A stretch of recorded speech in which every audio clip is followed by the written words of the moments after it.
All right, now welcoming on very special guest, Clayton. Welcome onto the pod. It's been probably too long.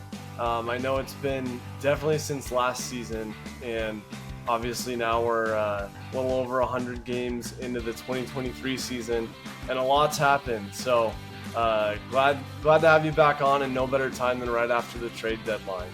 Yeah, happy to be on. Yeah, I think the last time I was on here was giving away some World Series predictions last year, which was really fun and really fun to see some of those become really incorrect. And hey, some of them I know you guys had some good ones with the Astros winning it all last year. So yeah, happy to be on. Lot's been happening with the Mariners, and obviously post deadline is a busy time for all Mariner fans and baseball fans throughout. Yeah, and we'll get into it more towards the end of the episode. But Clayton and his brother Mitch, who you guys know is the proud editor of our podcast still to this day, they run a great blog and podcast called Trident True, and I was listening to it earlier and just read the weekly kind of recaps and updates, and I'm happy to say, but also I don't know how happy, that the entire narrative from all Mariners fans is one huge general consensus saying the exact same thing. Like, you guys Yeah. were talking about being at 500, like 20 and 20, 1 and 1, 5 and 5. And I literally said that on the episode last week. So Yeah. it's, Yeah. It's a tough time. You know what? It's crazy because the Mariners have won.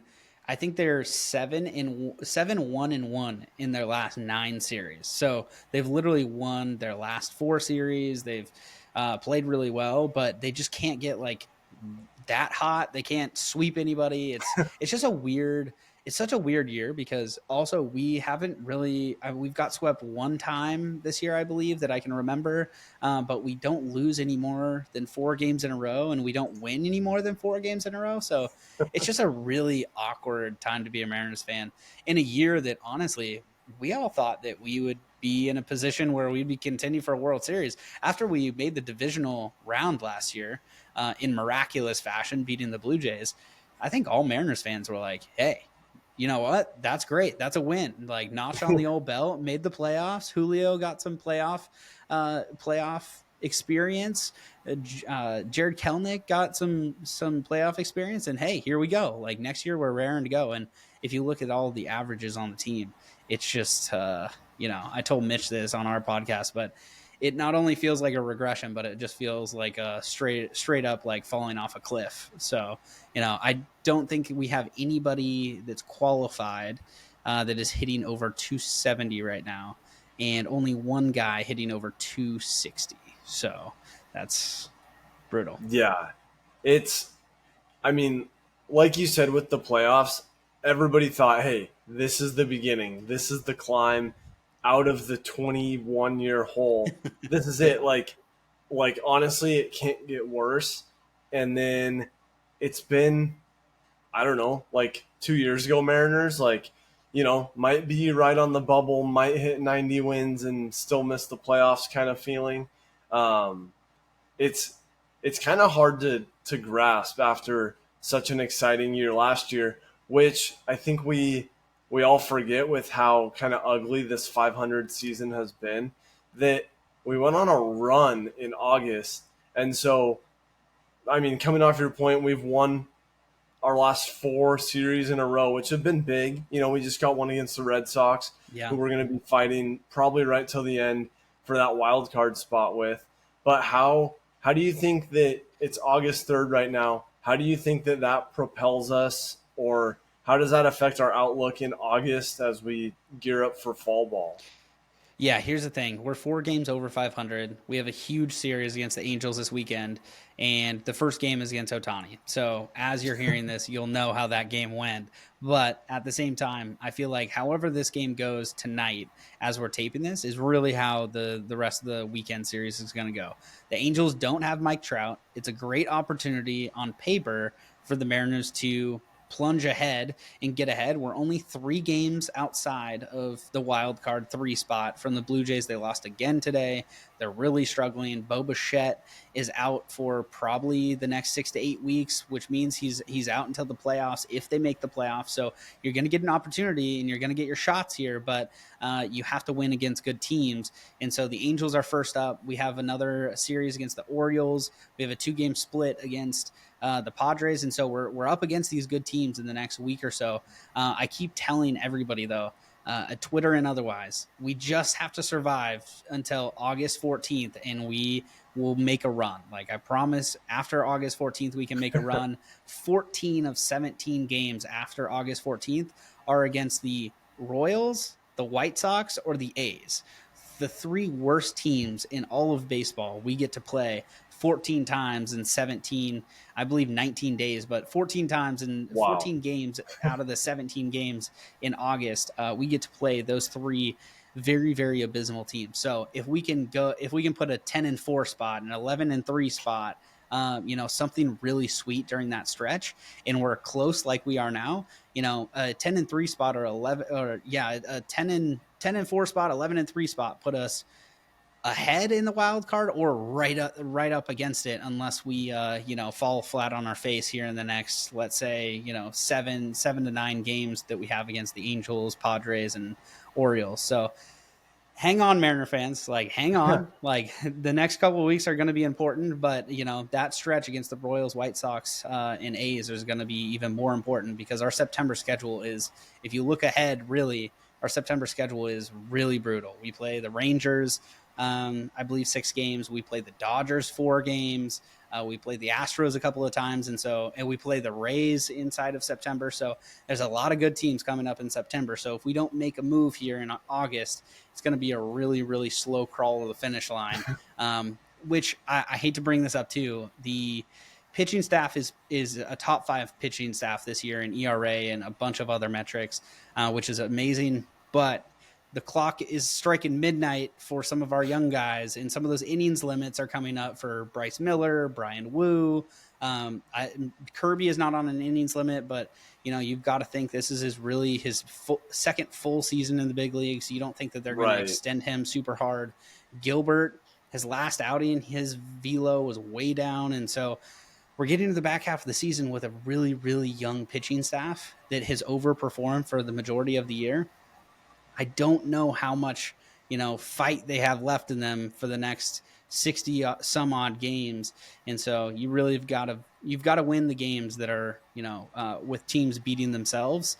And the Mariners haven't done that in the 100+ games that we've watched. So something has to change. The bats have to turn on and kind of help the pitching staff as we move forward. But, the bats like to fall asleep for, 4 or 5 innings at a time, which is a really brutal watch if you've followed the Mariners. They like to get hot at times, and that's super fun, but they can literally just fall asleep and not even get a base runner for 5-6 innings at a time, and you just can't win games like that if you're not consistently competing.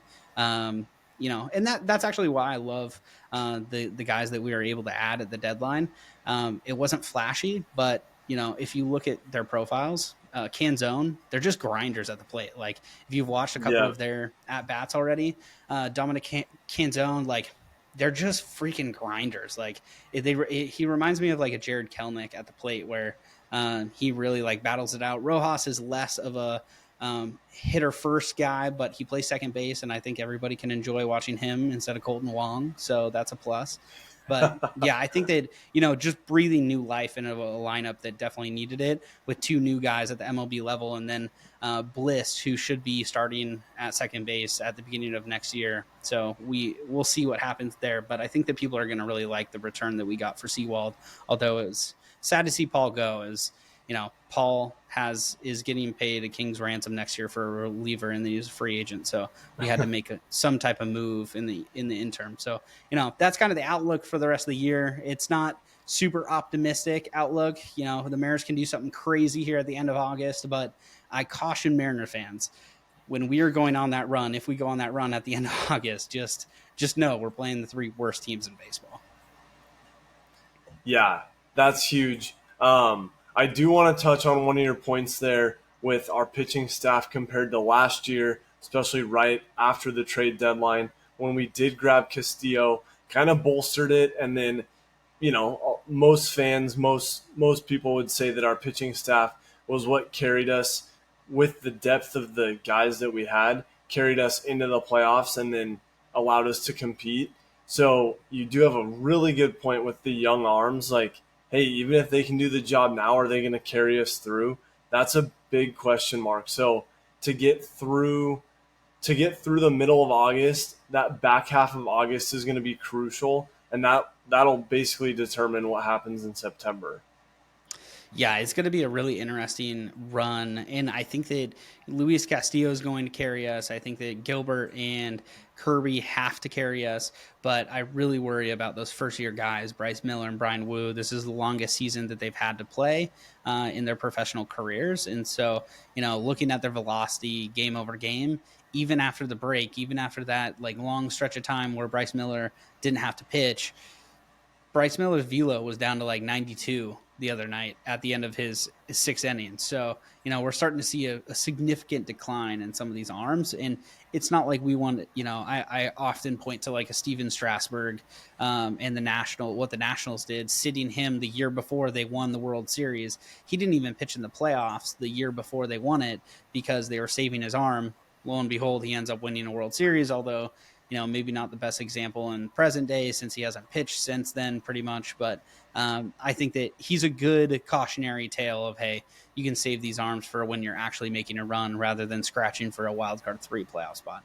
One thing that is crazy that I do want to bring up, how insane is baseball now with the wild card 3 spot when it used to be there was only one wild card spot, and you either got in and played the worst team, and then the two other division rivals played each other. But how crazy is it now with 2 extra wildcard spots and 3 wildcard spots overall?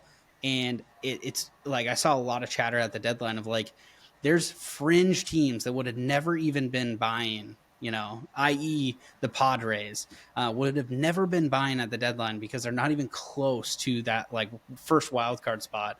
But now the wildcard 3 spot makes the deadline interesting because teams at 500 technically still have a shot, which Yeah, is they're like, really, hey, really crazy. let's go out and do something. I think that I would say the things that baseball has done right, in my opinion, have been the extra 2 wild card spots and the schedule change, playing different opponents, different numbers of times throughout the year, home and away. That changed very significantly this season.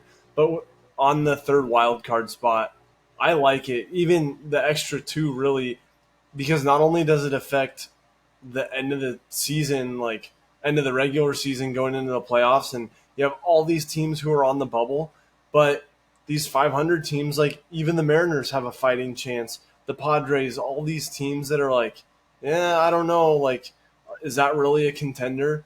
You get like a 10-game hot streak and you're right back in it. Yeah. And you look at who we're competing with for that last place wild card spot right now, and it's the likes of the Yankees, the Red Sox, the Angels, like good, very qualified teams who could give us a run for our money, but we have matchups with all those teams in this back half of the season that are make or break because it could come down to a tied record and you go for head to head who had the better matchup when we played. And Red Sox being an example right now, and then the Angels. I swear we always get a 4-game series with the Angels, and 100%. Yeah. I I feel like they're always fighting for a playoff spot at the same time we are. And then we end up playing each other right at the end of the year, which is for better or worse. But yeah, I want to just tell all Mariners fans, if you don't like the expanded playoffs, then you would still be in a 22-year playoff drought. So just, yeah, please make sure what you say bad about the playoff expansion and whatnot, because again, we'd still be in that playoff drought. And I don't know if yeah, we'd even the Mariners, like if the Mariners did not have an expanded playoff even this deadline, you can probably bet that Teoscar Hernandez is definitely not a Mariner. We wouldn't even think about keeping him, no matter what we got in return. Same for Ty France. Like Ty France probably would not be a Mariner right now if we were that far out of the wild card one spot. He just doesn't fit in our time horizon. If you're looking at having to win the division and then getting maybe a wild card spot, that doesn't make any sense. So it's going to be a crazy ride the next 60 days, but I'm excited for it. I think the Mariners weirdly are in a position where they can do something crazy. Although, like I said, the young arms are going to be the thing to watch out for. I'm actually, this wasn't talked about at the deadline. I think everybody was worried about who's going to enhance our lineup. But the thing I wanted to look out for is like a Rich Hill or a back end starter to not start now, but say September starts and he's still raring to go at 43 years old. And some of these young Yeah, guys are burnt out. So I would have liked to see a back end starter like that. We don't need a Michael Lorenzen. We don't need a front end starter that the Phillies got to give up. We honestly just needed a 4 or 5 starter like Rich Hill that could just eat up some innings. It'd be nice to have Marco back. To be completely honest, I think that he's a yeah, I guy would that take I would. it. I think even Flexen would be kind of nice to have right now. Although he got called up by the Rockies the other night and got lit up again, so I don't know how much Yeah, how much more time he's got in MLB. yeah, yeah, very true. I mean, I'm with you on I that's huge for the Mariners. I think one place that we have to look, maybe more of the optimistic side, since you said earlier that you didn't start there for the M's, but as far as the AL West goes, I mean, it's these last couple of years, it's been super competitive. Us, the Angels, and the Astros have been at the Astros have been at the top. We've been right in the mix with the Angels, and now the Rangers. I mean, they've held they've held on to first place all season, and now the Astros are knocking on the door. Rightfully so, to come and take first place.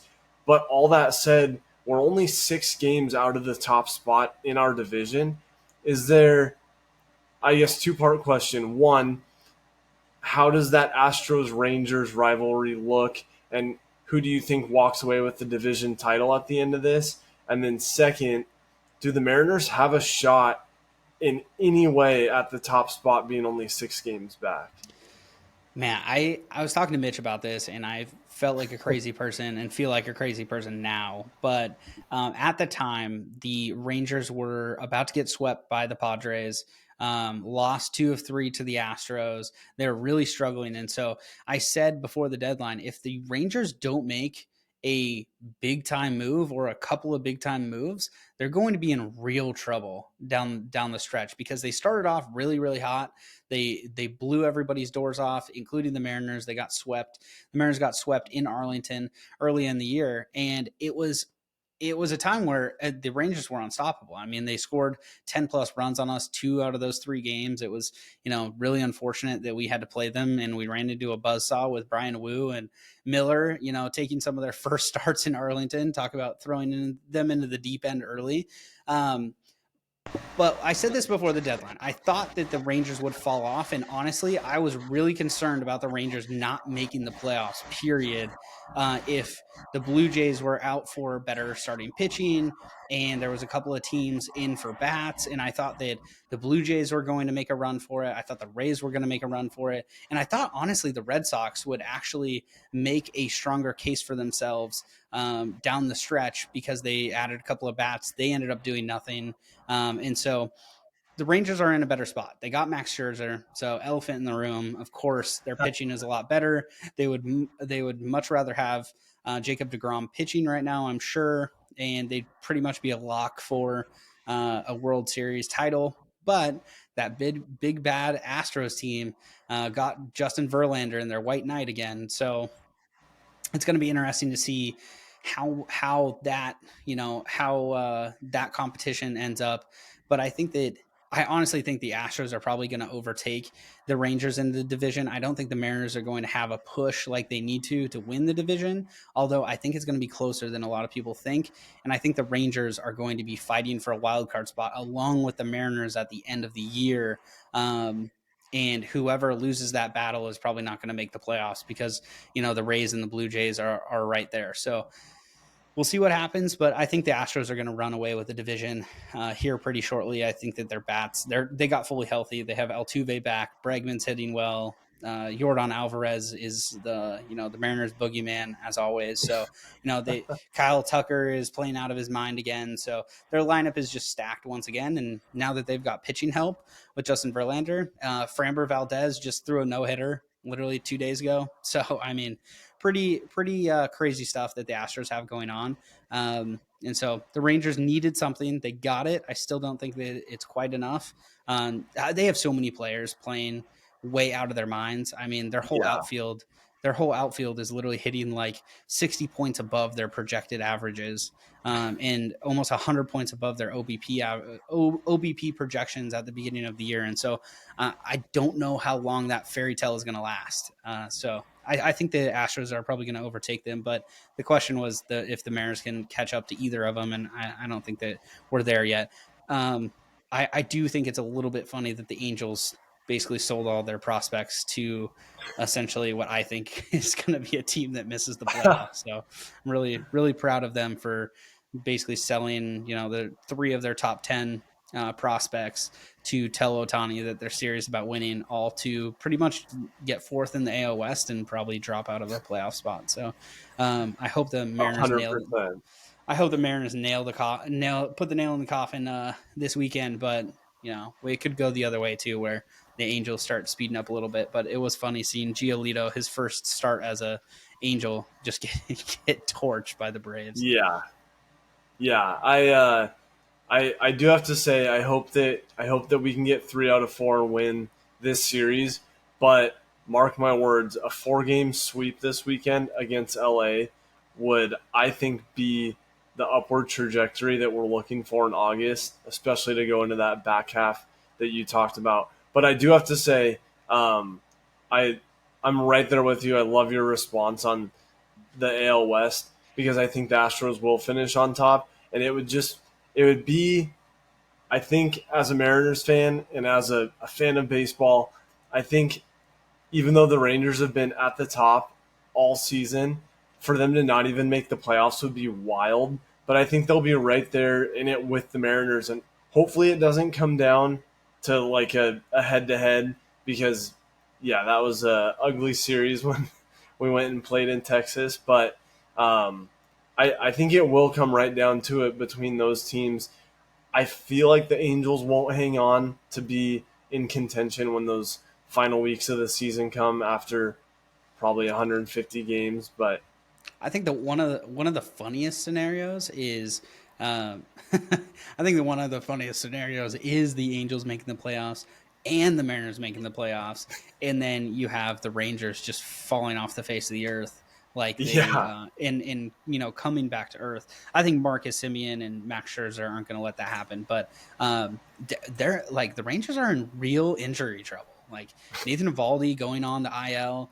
They already have DeGrom on the IL. They have some bats in the lineup on the IL. Like if they don't get back soon, they're not going to show up on time to recover from what's been a really horrific last 30 games where they're below 500, I believe, and teams that are good teams they're really struggling against. And Scherzer got lit up in the first inning. I believe they came back against the lowly White Sox, but yeah, yeah, Scherzer's first outing with the Rangers, he gave up 3 runs in the first inning. So if Scherzer's not going to play like his old self, I don't know if he's going to be enough to really save your ball club. yeah. Speaking of Evaldi, I know the Rangers have been hurting without him. He's also my fantasy ace, and that one hurts. Not that I'm in any sort of contention in the washed up fantasy baseball, but he deals and he puts up numbers, and so when I saw the little red IL next to his name, I was like, oh man, that's a bad Yeah, time. honestly, to all fantasy owners and to the Rangers, like he is such a huge piece of the Rangers, and Huge. he's been playing out of his mind for God knows how long this year. One guy that honestly I didn't expect to play as well as he has. So shout out to the Rangers for having some front end guys that are showing up with Degrom going down, because they could have easily rolled over once Degrom exited the season. Yeah, for real. Well, one thing that I do want to get into is Trident True. Maybe just give a little blurb about it. And I know you guys are consistent. You really get into the weeds with it, which is what people are looking for. And yeah, I love the takes. I love the commentary. And how did it start? And how have you guys brought it to where it is?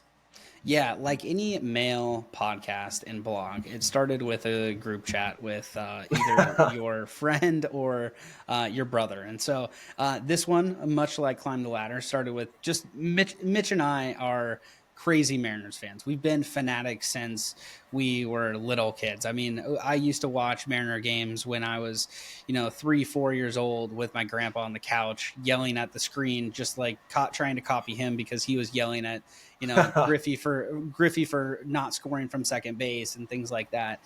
So I think over time and being a Mariners fan and trying different things, obviously we founded the Washed Up Network and we did different things with podcasting and blogs, and we really settled on like it's really hard to keep doing something you don't necessarily enjoy doing 100% of the time. And so the Mariners are something that Mitch and I like, whether it's in season, off season, day, night, like Mitchell and I will talk Mariners baseball any day of the week. So it's a really easy thing that we've started up. We release a podcast. We try to do it weekly, but we also have a Substack that you can, that's basically a newsletter form that we email you the blog out every week. We try to do multiple times a week, just our thoughts on how the Mariners are doing, a recap of the week, sometimes like deadline news, maybe an injury report, things like that. But the most fun thing that we do is our Twitter account. So if you haven't followed us already, it's at Trident True on Twitter, now X. But we have a lot of fun. We have over 2,000 followers over there. And honestly, it's just been a blast getting into the Mariners community, getting to know some people in the Mariners community. Everybody's just as crazy as the next person. And yeah, we built a little bit of a community that we enjoy. And, Mitch and I have really dove into it, and we try and do the best we can, get being involved and engage with people, answering people's questions, and sparking some conversations, whether it's about ownership or the front office. And so Mitch and I really love this. And so it's something that we plan on continuing to do, and grow the Trident True account, grow the Mariners fan base, and honestly just grow the Mariners community as much as possible. I know last year was the first time we've made the playoffs, but it's going to be cool watching all of these fans that have been fans for so long kind of get their shine here the next, hopefully, 5 to 10 years when, we can be good consistently. So yeah, that's a Trent True in a nutshell. Honestly, it's just a Mariners fan account that we enjoy doing. It's just two brothers with Mitch and I that are running it, that have a long history and a long, painful at times, I would say, history with the Mariners. Maybe a little bit of a relationship there, but yeah, it's something that we love to do. And so if you're a Mariners fan, honestly, we try to keep it really focused on Mariners. We talk about some baseball, but unlike Climb the Ladder, we try to get really focused on just Mariners. Climb the Ladder does a great job with other sports sometimes, and of course baseball as a whole, but we really try to just talk about Mariners. And so our feed is full of our Mariners thoughts and some of the things that are going on around the team. Good news, bad news, all of it we love to talk about. So if you're a Mariners fan, if you're in the Northwest, give Trident True a follow, and we'd love to have you engage in the community. There's not that many accounts. Like what we found and why we started it originally was there's not that many Mariners accounts that love to like interact with actual Mariners fan pages. There's a lot of Yeah. people that like repost videos or like talk about Mariners, but they don't actually interact and like reply to people and like try to ask questions of people and actually get in the weeds of the Mariners. And so that's like Mitch and I's favorite thing, to actually get kind of the beat on like what Mariners fans think. Why is this lineup done this way? Why are we playing this guy and not this guy? Those are the fun things that we like to do on a daily basis. Yeah, I mean, and You said it great. You can't beat the Mariners community. When you say community, that's what it is. And especially this is such a fun time, like just this age range in our life, but also this time of Mariners baseball. All of like finding that community on Twitter, you guys said like 2,000 followers. Like honestly, you guys are one of four, maybe five Mariners baseball accounts that provide the community on my Twitter feed that I see every day. And it's cool because there's not very much out there. But for this age of like all these people our age, like 25 to 35, who have been waiting for the Mariners, watching the Mariners, used to listen on the radio to Dave Niehaus, and we saw Griffey, we saw the end of the 90s, like this whole time just culminating into such a great community on Twitter is just so fun. It's like the best thing in it. You can't even write up something like that. And so for you guys to capture that and you're like, hey, there's a community out here and there's an audience looking for this kind of content is huge. And like even your multi, couple times a week blogs, even if it's weekly, just the quick blurbs that you guys send out, I think that people's thought behind like a blog or something and it has to be this huge production, this article, this well thought out written piece, or you can do what you guys do and just throw a couple notes in there. Hey, this is some quick thoughts Yeah. on what literally just happened in this one game, and click send. Yeah. Unpolished, 100%. just raw stuff, and that's what people want. That's what builds a community. That's why so many people flock to Twitter and interact with people, comment, retweet, because they want that conversation piece. They don't want to go read an essay that somebody Sure. stayed up late polishing after a terrible Mariners loss or something. Right. Yeah, I think that there is a place for journalism and press and things like that, and I respect that industry. But there is also such an appetite in I feel like every whether it's every team or every sport. I feel like there's such an appetite for just like raw opinions. Like, tell me the fans' perspective of how you think the game is going. Like, no softballs, no like taking it easy on the coach or the GM, or no giving softballs. Hey, you went 0 for 4 with 4 strikeouts today. Like, what are you trying to improve? Like questions like that. It's like, why did Julio suck today? He had 4 strikeouts. Yeah. He can't hit a slider. Like, what's going on with Julio? Let's break it down. His front side's opening. Like things like that we like legitimately love to break down. And of course, we don't. The best part about Trident True, and I think again, Climb the Ladder does a good job, is like at no point do we say that we are experts, journalists, anything like that. We are just a common person on the street that like a team and watch them on a consistent basis, or watch sports on a consistent basis, and here's our takes. Like them, hate them, like whatever, like I don't really give a shit. Like it's just something that we enjoy doing, and honestly I think that that's what's been keeping us going and keeping us doing it, is not only the reaction from people, just like in the support we've got, but it's also just like these are our genuine, like we'd be doing this whether we had 2,000 followers or 12 followers. Like I promise you, like this would be either in a group chat or it would be on Twitter. So it doesn't really matter to us. We're going to keep doing our thing. So we're going to be Mariners fans whether this exists or not. And so we'd rather hang out with people and experience pain and jubilation and all the feelings together rather than feeling those alone. And I think that is the best thing about starting one of these. And I know you guys again know that starting Climb the Ladder and having it going for so long. Yeah, and I mean, to your point, I mean, you said it the best. You can't put it any other way. You're doing it because you're having fun with it. And could you imagine if all those thoughts didn't get behind a Twitter keyboard? Like, but it's also not just for yourself. It's all these other fans, all these other people that make up this community that are thinking the same thing. So why not put some words to it? And I think it's awesome. I think that all your guys' interactions, your activity, just the content, it it doesn't have to be anything over the top. People aren't looking for this huge polished thing. If you want polished, you'll get the New York Times. But Sure. I think the transition kind of in our generation, I mean, it's easy to say like going away from newspaper, like physical newspaper, to digital, but that comes with, I think, less formality and more opinion based. And that's where I think you guys have nailed it. Yeah, I think opinion based across not just sports, but everything is starting to become, and has been for a long time. That's why podcasts are so popular. Opinion based content is some of the most popular that you see now. And it's not because anybody deems themselves a professional or an expert or anything like that in their field. People just want to hear from other people. I think that we live in a very remote world. And this is getting away from sports a little bit, but like, we live in a very remote world where we seek out interaction, we seek out communication, we seek out these things that we enjoy. And I think that a lot of, I know, Hunter, you and I both work remote, and so it's one of those things where we seek out other people's opinion and we trust and respect, and we kind of know the deal. And the people we listen to aren't saying it as fact-based information. It's just, hey, this is my opinion, this is what I think on the topic, and take it for what you will. We don't ever say we're right. We don't ever say we're wrong. It just is like, this is just our opinion.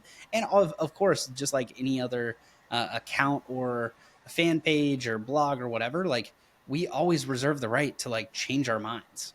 I think that gets lost on a lot of Exactly. a lot of sports fans, and unfortunately probably every generation right now is just like, people have one opinion at one point in time, and if that, like, it was their opinion at that time, we just think it's their opinion forever, right? And so we even had, like, I tweeted something right after the deadline, and I heard that Paul Sewald was getting traded, for instance, and I heard the return was going to be Rojas, Kenzone, and Bliss. And honestly, at first glance, I was like, meh, like, it's it's not going to hurt us. It's not going to help us. It's just kind of meh. Like, it's all Yeah. right.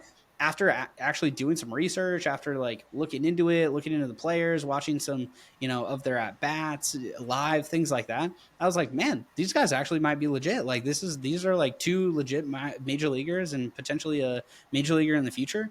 I'm excited about this, and like, I went back and I was like, hey, like, I don't think this is mad at all. Like, I think that this is going to be a good thing. And we traded him for literally one reliever that could only impact the game so much for two bats that are going to be hitting in the lineup 3-4 times a night. So I think this was a decent trade. So, like everybody, we reserve the right to change our mind. And that's the beauty of being a fan, and having fan instant reactions isn't always your like best reaction or best thought. And that's okay. Like, I don't delete tweets. Like, you can go see probably the worst takes in the Right. world, but I still, that's what comes with being, raw, and having, your takes and your tweets unfiltered. You just kind of go for it. And I think that people appreciate that, rather than a very scripted approach that a lot of mainstream, articles or mainstream media takes nowadays. Exactly. And I was going to say, somebody fires off a tweet and replies to it instantly. And then, you go, hey, like, hand up. I changed my opinion. I got more educated. I did more research, whatever it is. And you're like, hey, I changed my mind. I'm actually like taking a different stance on it, whatever it is. And that's what builds community. That's what fosters communication from other people. That's what gives way to all those interactions. Where if you just went back and deleted the tweet, somebody's like, "Oh, I saw it. I'm just like sitting on it, and it lit a spark." And they click on it to go reply, and it says this tweet has been deleted. It's like, what? What does that Yeah. do? Like, I don't know. That it's just like the other side of building a community, and that's why I love.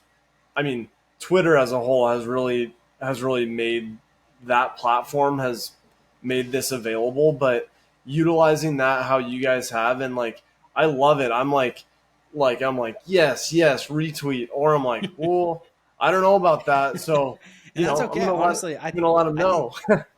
I think that like people who get upset at other people having a different opinion than theirs, especially about sports, that's Yeah, like the lamest thing of all time. Like, I might like a quarterback and you might like another quarterback, and we can debate their merits of how good they are, and if you want them on your team or whatever. But like, at the end of the day, like, who cares? We just like the same sport. Like that's just, Yeah. and I think that there's a beauty in having, some similarities or some qualities that you find similar to other people that you can, who cares if you agree upon it or not? Like at the end of the day, you can probably have a beer with them and sit down and watch a game or, talk shop a little bit, regardless of your opinion on who should be the starting shortstop for the Mariners tonight. So I think Yeah. people overall, and this is my just like general stance on Twitter, like people take things way too serious. And so Mitch and I, like we post memes on there, like we do everything like as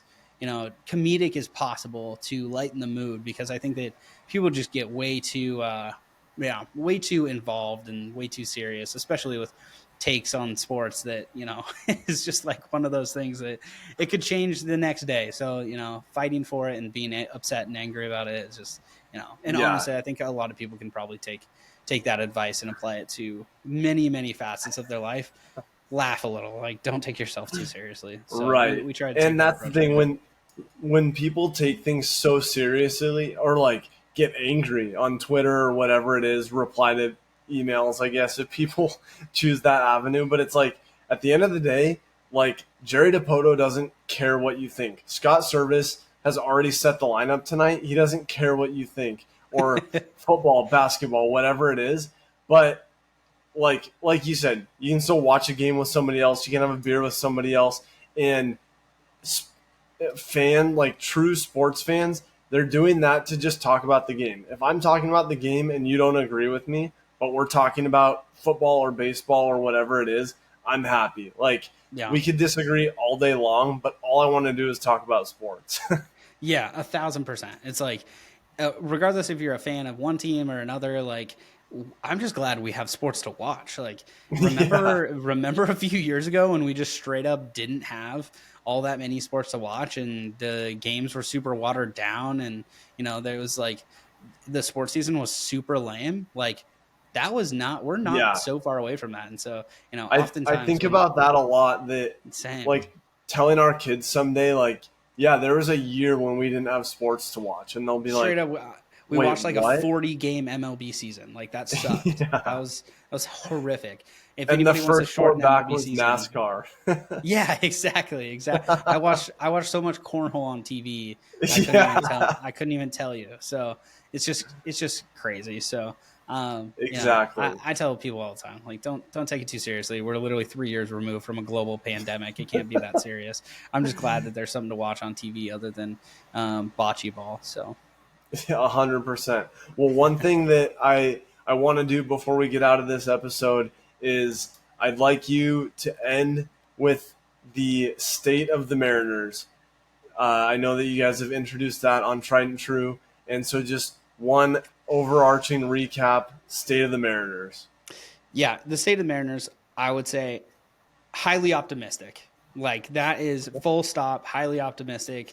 We have a really soft August schedule. We have a relatively tough September schedule. We can make a run at this thing. So buckle in. The next 60 days are going to be crazy. That is really like full stop where we're at with the Mariners.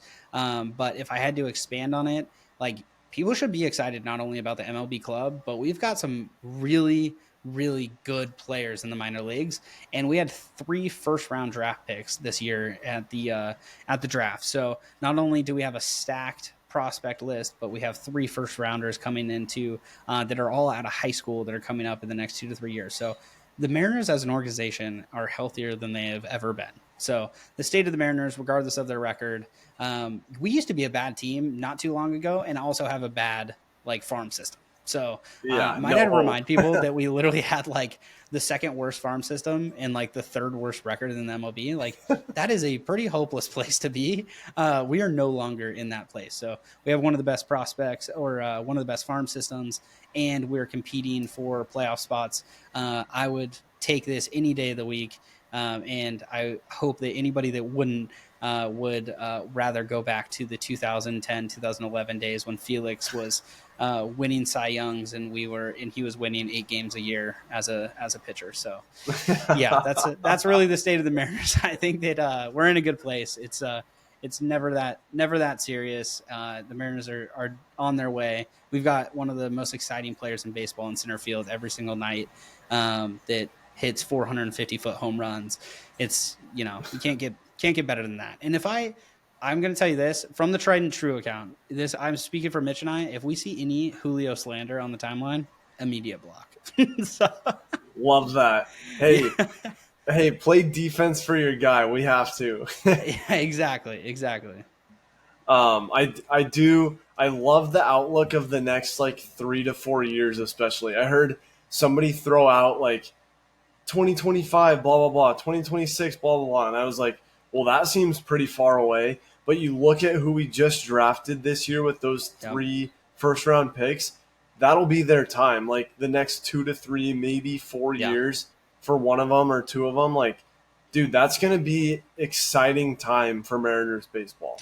Yeah, and we didn't trade some of our best prospects at the deadline because we liked them more than we liked some MLB players this year. So players Yeah. like Gabby Gonzalez, Emerson Hancock, Cole Young, like those are all players that you are going to hear about here in the next 2 to 3 years. Cole Young might even, get a run for his money here at spring training next year. So ever since he's been brought up to Single A Everett, he's hitting like 290.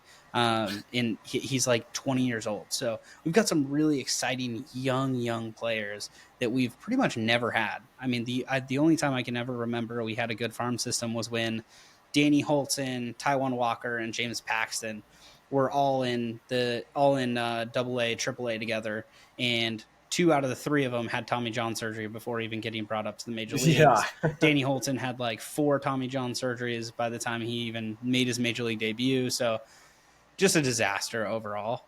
So I'm much more excited about this. I mean, we've literally got 4 out of the 5 starters that we have right now are literally 25 and younger. Like it can't get more exciting than that, right? So, and Yeah. oh, by the way, we literally have a Cy Young pitcher who's on the IL for the rest of the year. So, the Mariners are really good in a lot of places.